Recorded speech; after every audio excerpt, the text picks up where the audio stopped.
Ready to try adding project management into your business, but not sure which framework is for you? Join us on today's show as we chat about Scrum versus Kanban, what they are, and which one is right for you. Are you frustrated by a lack of momentum in your business? Tired of putting in long hours doing what everyone says you should and still not making money? Sounds like you're ready for Lifestyle Builders. We'll help you get back on track, taking action, and seeing results. Head over to joinlifestylebuilders.com today to get started. All right, so I know we said this in the last episode where we talked about project management, but today is really Tom's jam. I feel like you say that a lot. I do, but you have a lot of jams. I do. What happened to all the peanut butter? Wow.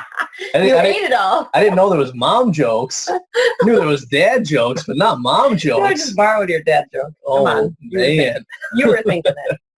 But yes, like this really is my jam. And just quick backstory on how that became. When I started out as a software developer, and basically I was working on these big, you play with animals all day. How about the rock bass, huh? Well, basically what was happening was I was on these traditional projects like we talked about in a previous episode, and they were like really big, really long, and we would never finish them on time. We were always wrong. We were always replanning. And then half the time, by the time we would deliver the product, it wouldn't be needed or things had changed. And so I started looking into like ways to do it better. And that led me into these agile project management methods like Scrum and Kanban. That led me to leave being a software developer and getting into like project management. And then it eventually had me doing consulting around this stuff, helping organizations to better plan projects, better launch, new products, and then got me into leadership, business strategy, and everything else from there. Yep, all the things.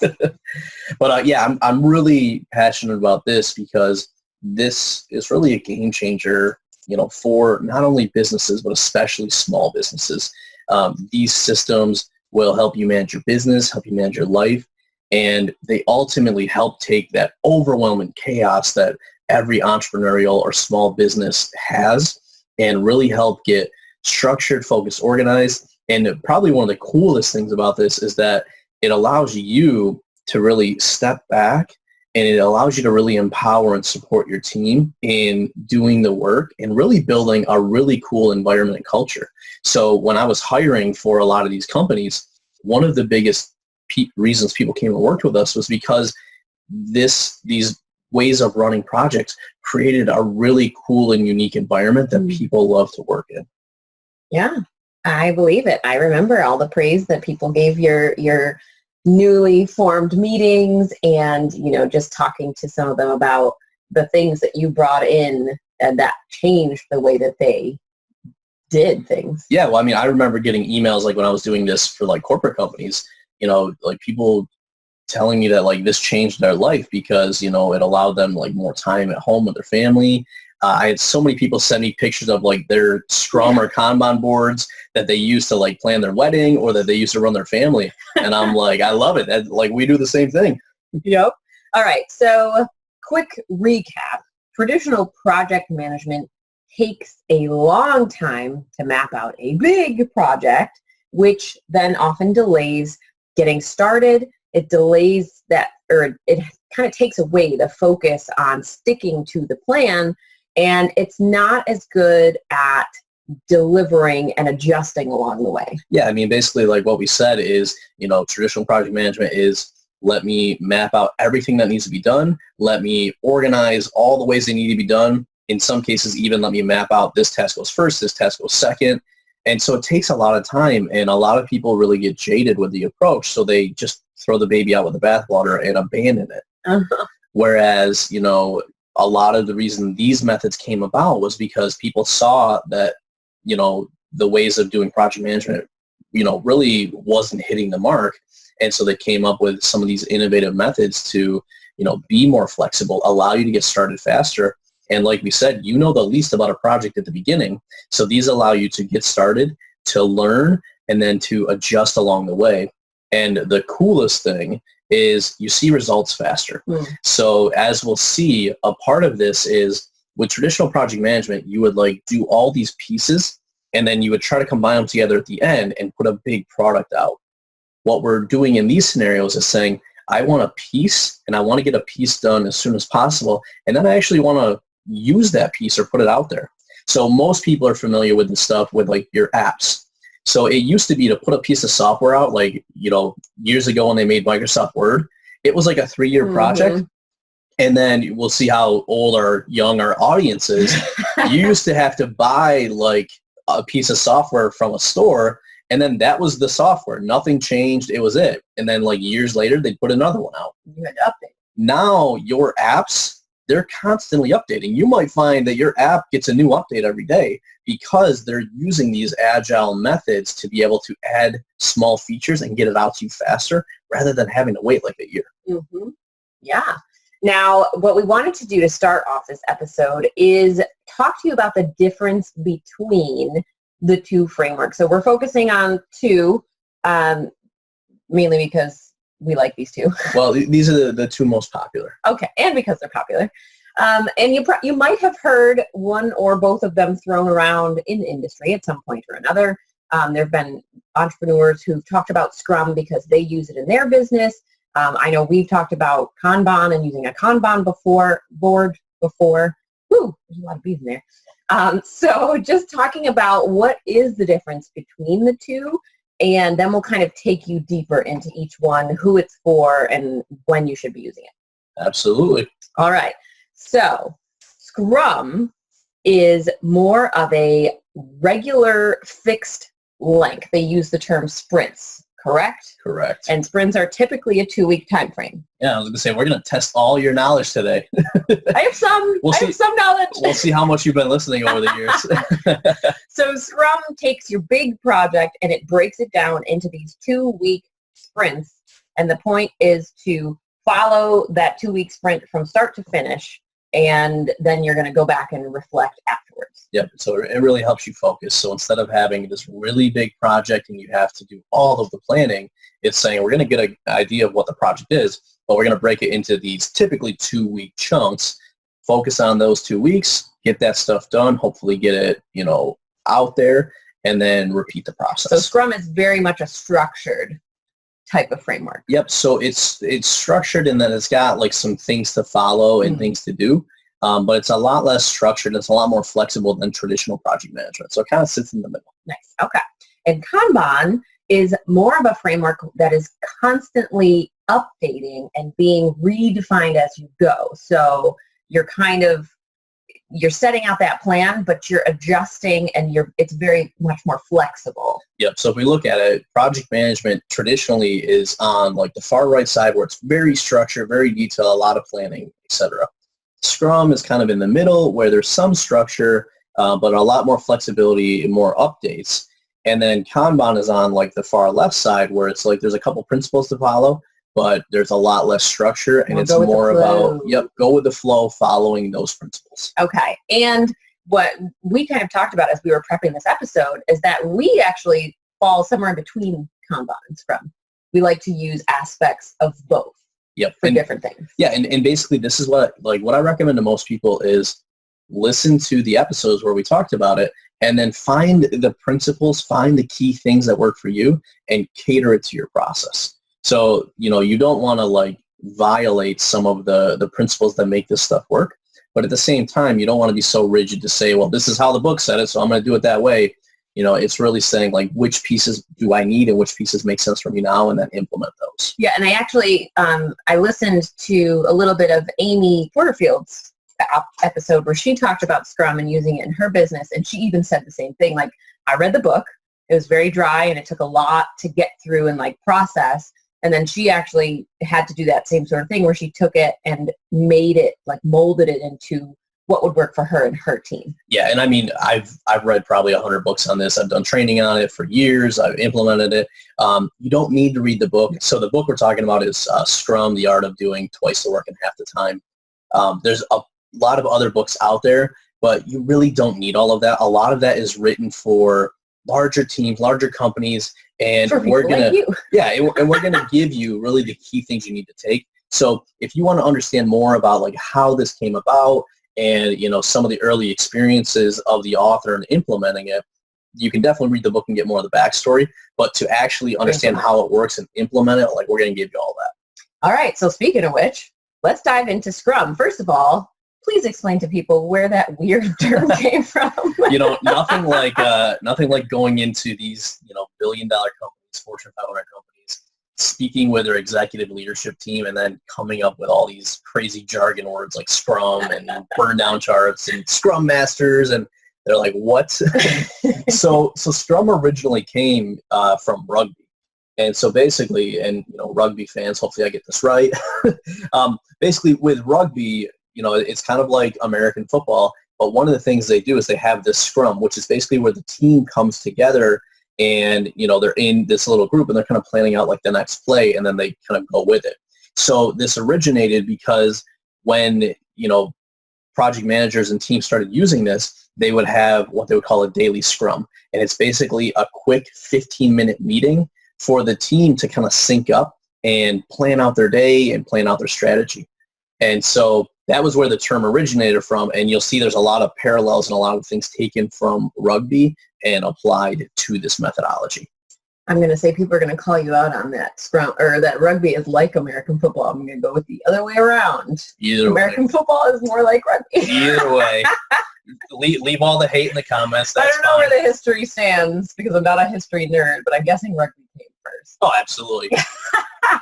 Well, you can really tell where people are from based on which one they default to. This is true. This is very true. Clearly, we do not have a lot of rugby in the U.S. Yeah.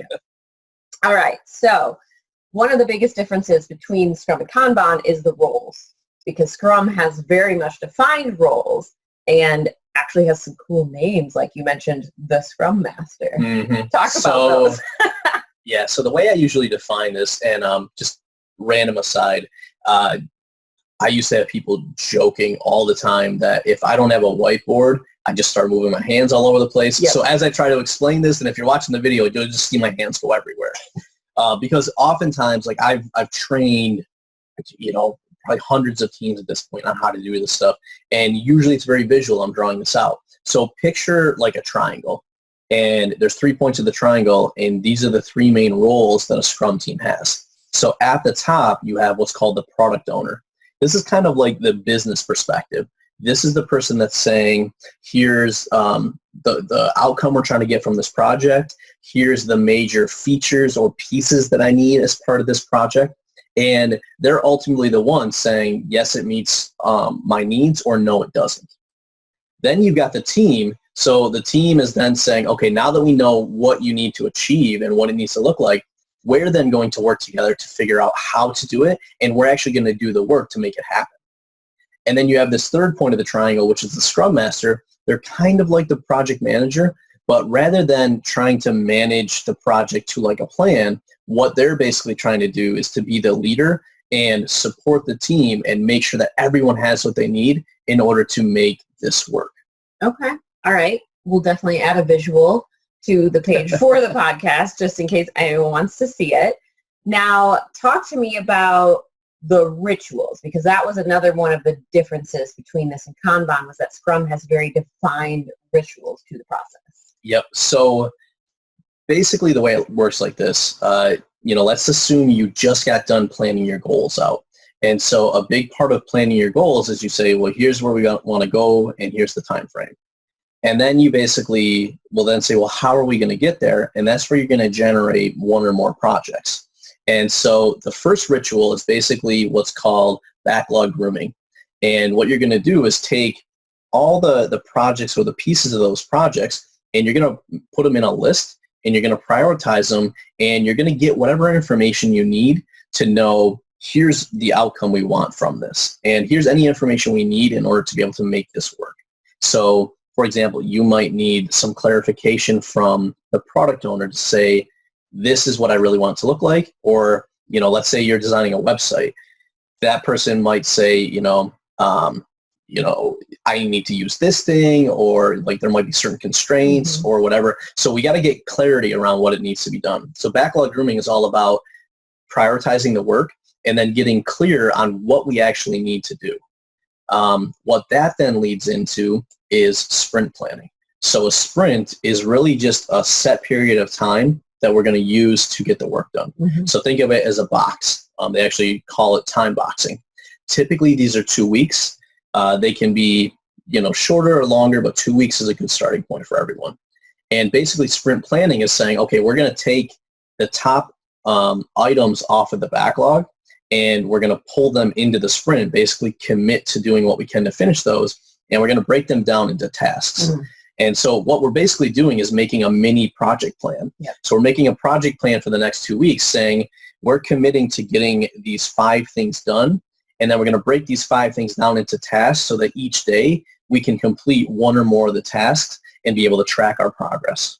And the goal with that is to make sure you're only pulling in the tasks that you can possibly get done within the 2 weeks, right? So that's Correct. Why it's a lot of there's a lot of time involved, because you want to estimate the time it takes you to complete each task. Yep. And, when we estimate time, we don't need this to be perfect. We're just, kind of trying to get a ballpark. Mm-hmm. So for example, with the work we're bringing in, think of it like a cup that you would get at like McDonald's. Is this a small, medium, or a large? So in a lot of cases, you'll say, okay, in general, our team can complete, 3 smalls in a sprint. So that way you have some idea of how much you can likely bring in. Mm-hmm. And when you first start, you may or may not know this, but as time goes on, you can track and say, okay, this is generally how much we can do, just to give you a ballpark. Which is kind of the point when you end the sprint of going back and reflecting, is to say, okay, we thought we could do 3 smalls and we only got 2, or yep. we thought we could do 3 and we did 5, and kind of go from there, because then you know how to better plan going forward. Absolutely. And then what it allows you to do too, when you're checking back in on like your progress towards your goals, if you're behind schedule, that product owner, I don't want to say behind schedule, if you didn't get as much done as you thought because things came up or whatever else, now you go back to that product owner, and that product owner might have to reprioritize things. So for example, we thought we were going to launch this website with 5 pages, but it turns out it's more complicated than we thought. So that product owner might say, well, these 3 pages are really the top ones I need. I can wait on those other 2 pages. Mm-hmm. So what we're basically doing is, here was what we thought we could do. We're coming back and saying, here's what reality is. We can dive into why that is and learn from it. Mm-hmm. But now that we know more, now that we have more information, we're then saying, what do we want to do from here? And that's the key thing, because especially as entrepreneurs, small businesses, things are changing often. So we want to be able to constantly adjust and reflect based on what reality is. And that's part of the daily Scrum piece, correct? You're reflecting a little bit in each daily Scrum meeting, or is that you wait till the end? Yep. So the reflection comes at the end. So once we plan the sprint, the team feels good about it, they know what they need to do, then we essentially spend the next 2 weeks just doing the work. Okay. And so the way that works is we have a daily Scrum. So this is also called a daily stand-up, a daily huddle. And the point is, we want to get the team together for 15 minutes, no longer. And essentially what we're trying to do is to sync up. So we're looking at some of our metrics to say, are we on track? How are we doing? We're letting everyone kind of say, here's what I completed, or here's, generally what I'm working on, and here's my focus for today. And then a key thing is making sure that if there's anything that's getting in the way of our progress, we're raising that up, and that Scrum Master is going to do whatever they can to help support the team and remove that impediment. Mm-hmm. So essentially, we're just in execution mode, working on doing the tasks and completing the work. And we want to stay really synced up and connected along the way so we can support each other and make tiny adjustments along the way if needed. Okay, so at the end of the sprint, that's when you do the reflection, and that's also when you would demo what you've currently worked on.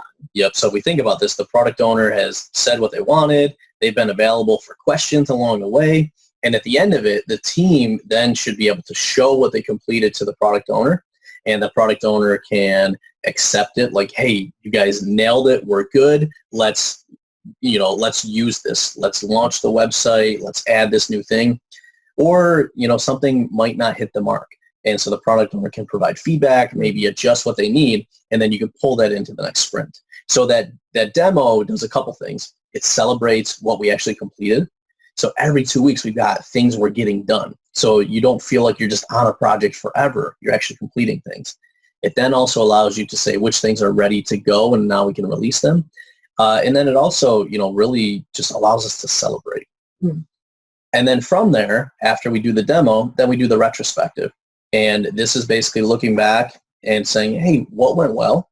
What didn't go well? What can we learn? And then based on that, what do we want to change or adjust going forward?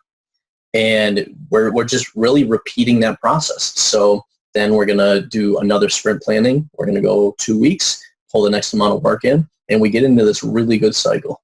So what I'm hearing from all of this is that Scrum is very much set up for a team because you have those different roles.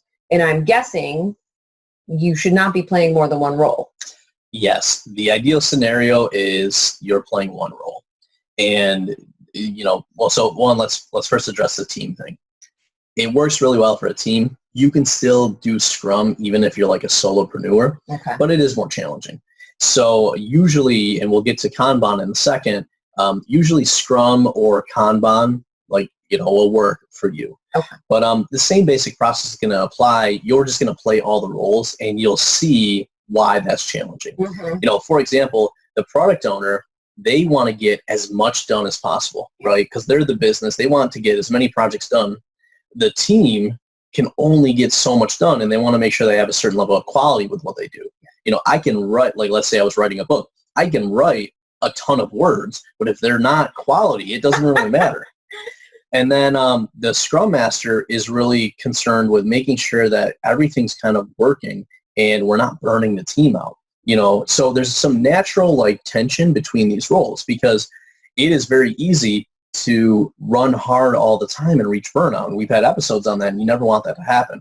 So ideally what you're doing is, if you're a solopreneur, you're starting out using some of these methods, 2 weeks or whatever.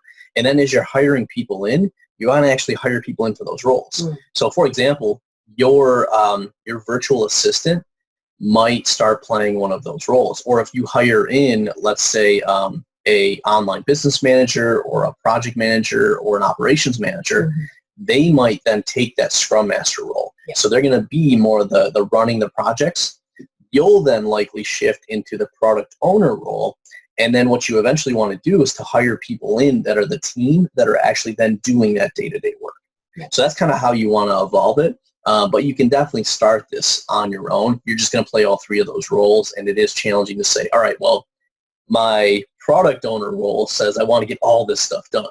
But my team member role says I don't have that much time, or, it's going to cause issues. So that's why as time goes on, you really do want to separate those, and you don't want to play too many. I would imagine anyone who's going to take on this task of using Scrum in their business as a solo entrepreneur would probably need to have a good understanding of the foundations of the framework so that they could step in and out of each of those roles. Yeah, and that's the other thing too. It's a really good point. So a Scrum Master is really the expert on the framework.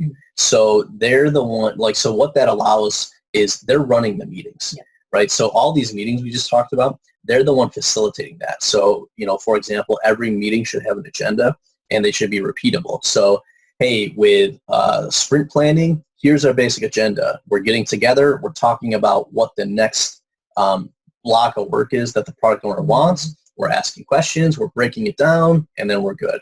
So that Scrum Master really takes the process part of this so that the product owner can focus on here's what I want, and the team can focus on here's what we need to do. Yeah. All right. So let's kind of wiggle over into the Kanban area. Yeah. So Kanban is less structured, as I said, and more focused on flow. And what I mean by that is, rather than saying we're going to limit the amount of time, which is 2 weeks, what we're going to do with Kanban is we're going to limit multitasking. And, Scrum basically tries to limit multitasking too, because it says, this is the only work we're doing in 2 weeks. We're not pulling anything else in. What Kanban does, rather than saying it's going to be 2 weeks, Kanban says we're going to put what's called a WIP limit, a work in process limit in place. And for example, you're only going to work on a maximum of 2 things at a time. So if you want to pull a third thing in, your WIP limit says, no, you can only work on 2 things. You've got to finish one of these first. So what it does is it forces you to actually get stuff done and continue moving it down the process. Well, it sounds like it forces you to break down the projects into smaller bits, because you could say, I'm going to write a book. that's a very overarching project that it doesn't really, there could be many things in that WIP limit within the writing of the book. So it forces you down into, okay, I'm going to write this many chapters, or I'm going to work on one chapter, and then kind of have that, it makes you break things down further so that your work in progress is actually getting you from a start to a completion faster than if you were to say, I want to write the book. Obviously, that's going to be a really long work in progress. Yep. You say, I want to write one chapter. That's a very small work in progress that has a very defined beginning and end. Correct. And you hit on such a key point there. So what this really does is it forces you to break it down so that you can move work through faster. So if you had, this is often visualized with cards. Like, so Kanban actually it comes. Oh yeah, we didn't define it like we did Scrum. Well, so Kanban actually comes from the Japanese, and it's really, Kanban means like visual card. And so the way that this all started was with Toyota, and what they would do is in their factories, they would put visual cards, and that card would then remind you to do something. So for example, if you had 10 pieces of 10 parts, you would put a card at, let's say, the third piece. So that way when you use 7, that card would say, reorder these pieces. So now you didn't run out of those pieces. The card reminded you. So the way that this works when we're running projects is the card basically tells you what to do. So one way to do it is your card could say, write a book. And that card sits in progress for a long time. So what we want to do is actually break write a book down into the pieces. So we say, well, write 12 chapters. Then you could even take each chapter and write it down into the subsections. And then what you're doing is you're taking a subsection, you're moving it into your work in process, and then you're getting it done faster and you're moving it on. So what this allows you to do is to move work through a lot faster and get pieces done and moved along. Well, and one thing we talked about while we were discussing the episode too was like Scrum boards are typically like to do, doing, done. Very basic 3-column to-do list. Whereas in Kanban, you can dive a little bit deeper and have more of the process visualized. So like you have a backlog, then you have your specific steps, and you're moving your cards along each specific step. So you might have a Kanban board that has 7 columns. Yep. So usually a Kanban board will mirror your process. Okay. And a big thing between Scrum and Kanban, you'll use Scrum oftentimes when you can basically lock down the work you're going to do for the next 2 weeks. So it's not going to change a lot. You'll often use Kanban when things are going to change more frequently. So for example, a really good use case for Kanban is if your customer support team, because you could have different customer support tickets coming in each day, you can't say, these are the things we're going to work on, and then, sorry customers, you got to wait 2 weeks, and then maybe we'll pull your issue in.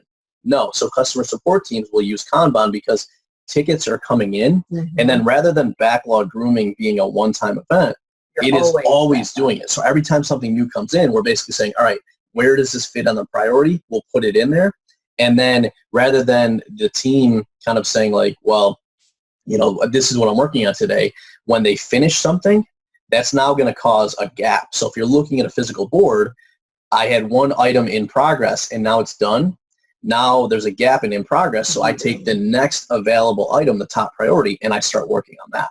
So what this will do is often mirror your process, whereas, it might be triage the support ticket, research the issue, resolve it, send it back to the customer, and then close it once the customer has been done. So your board literally models your process. Well, I think what I like about the Kanban framework is that it allows for more flexibility when you have a business that doesn't fit exactly into that mold of like, these are the tasks we're doing, this is how long it takes, and this is when we're going to do them. When you have a project that can potentially have urgent things popping up and that take a higher priority than some of the things that you defined as part of the project, it lets the pressure off a little bit for you of worrying about like, okay, well, we said this project was going to take 2 weeks. What if something happens in the middle of that project? Then it screws everything up. If you take the urgent thing, it screws up the project plan you laid out. If you don't take the urgent thing, you could be causing some detriment to your business. So Kanban allows that flexibility of, here's the the skeleton of our plan. Here's our backlog. But as the weeks move on, we're constantly shifting and adjusting what's in the backlog and what's in progress based on the highest need. Correct. And this is where the good and the bad of this is that usually you have to be a lot more disciplined to do Kanban because there's not as many rules or structure in place. So like one common thing that might happen with Kanban teams is they're always taking urgent things and never taking important. And so they might also then start pulling things that look easy because they can get them done rather than doing the things that are actually going to make a big difference. So a lot of times, and we'll get to this in a second, a lot of times what we'll do is we'll actually combine the two and use like a Scrum process.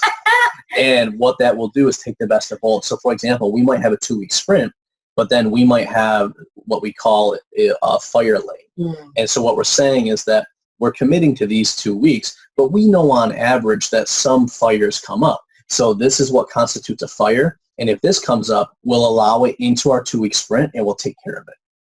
Then on the flip side, if it doesn't constitute that, it goes back into the backlog and it gets prioritized. So this is where, like we said, you really got to understand your business model, how work flows, and then design the system that works for you. Well, and not that I don't think your brain is amazing, but I'm guessing you didn't just come up with Scrumban. Well, so ironically, I actually think we started kind of talking about it before it became a thing because I was involved in a lot of this as it was still developing. And so what was happening was originally people were just doing Scrum. And then we started seeing some of these issues. And then Kanban kind of came from Lean. And so we were all kind of just merging the two. And then, I don't know, somebody came up with I'm sure Scrumban. Somebody has like trademarked the name by now, Scrumban. Yeah, I'm sure. But when I was doing research to like put the notes in the episode, I did come across the fact that they're talking about a lot more of the small businesses and entrepreneurs and small startups, like people that are kind of building from the ground up and have a smaller team, are finding that the combination of Scrum and Kanban together is actually helping to benefit their business more than choosing one framework and sticking to it. Yeah, absolutely. And that's really the key. And part of this, there's this whole, let me get really nerdy now. There's this whole... Because you weren't before. Yeah, no, if I wasn't before, I'm going to nerd out. There's this approach to how you learn called shuhari. And once again, it comes from Japanese. And it basically says shu is just like do as I say. So you don't know how to do this, so just follow the process. Ha is then you start to question the process. Well, why do we do 2-week sprints? Why don't we do a 1-week sprint? So you understand the process enough, so now you question it. And then re is you understand it enough that you're then able to evolve it based on your need. So in a lot of cases, what we would do is basically say like, listen, we're going to teach you Scrum. You guys are going to use it for 2 weeks. And then we're going to use that retrospective to help you figure out what's working, what's not. And then ultimately, we want you guys to then say, let's keep improving this. We're going to follow the principles. But the practice and the implementation is really going to be catered to your needs. It's funny that I've never heard you talk about that before because I feel like that is what you do. Well, usually I get to this point in the conversation, you're like, I'm done. I can't nerd out on this anymore. Well, yeah, I'm glad to hear about it because I feel like it makes so much sense. And that is how so many people are able to move through the world and do things well, is because they've done that. They've learned the concept. They've then started questioning and asking how they could do it differently. And then they've gone and implemented it in the way that works for them. And I feel like that's a really hard skill to learn, and especially as an entrepreneur coming in and having all of these people out there telling you like you should do it this way, to be able to dive deeper and understand the concepts and then question it and do it for yourself makes a lot of sense. It also is very time consuming and it involves hard work. Yeah, well, and this is where, so one, I mean, you can definitely listen to this episode, you can read the book, and you can implement it. The challenge with this, and a couple things come up. One, if you haven't gone through this before, you're not sure in some cases what you should change versus what you shouldn't change. Yeah. And so we've seen a lot of examples of where companies change the wrong thing. So for example, they're like, oh, we don't need a separate product owner from a Scrum Master. We'll just make that one role. And then what ends up happening is that conflict that used to be there of isn't there anymore. And now that person, like oftentimes this is the business owner, they now end up being overloaded with that stuff and they can't play the roles they really need to.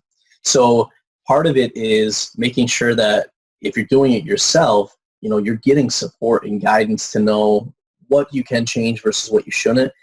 If you're hiring somebody in to help you, make sure that they're understanding your business, your needs, and they're catering it to you in the right way. Because we've also seen a lot of people that just come in and say, nope, it's got to be this way. You can only do it this way. And that doesn't help. And on the flip side, you want to make sure that, this person actually has experience to be able to give you the guidance when you're running into this issue to say, like, how should we tweak or approach this to ultimately get the best benefit out of it? Right. Yeah. All right. Did we miss anything with Kanban that we need to go back over? Because I feel like we went on a side tangent. Yeah, we definitely did. So really, to summarize, and the key with Kanban is, it's really good when things are changing often. You really want to limit multitasking, so you want to model your process, define your WIP limits on each step of your process.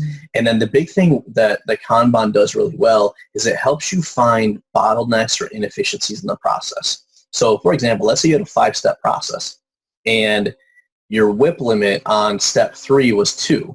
And so when you looked at your board, you started seeing that there was all this stuff stuck in step 2 because step 3 was full.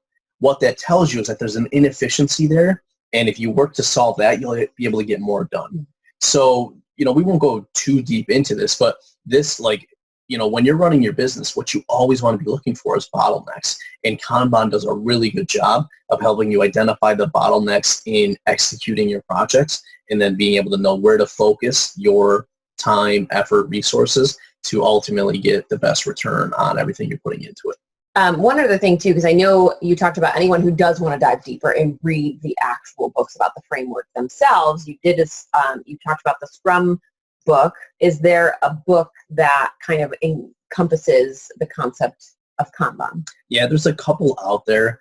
We'll link them up in the show notes at wearelifestylebuilders.com/138. One thing I'll tell you guys with the books is they can, if you think I'm nerdy, they can definitely get nerdy.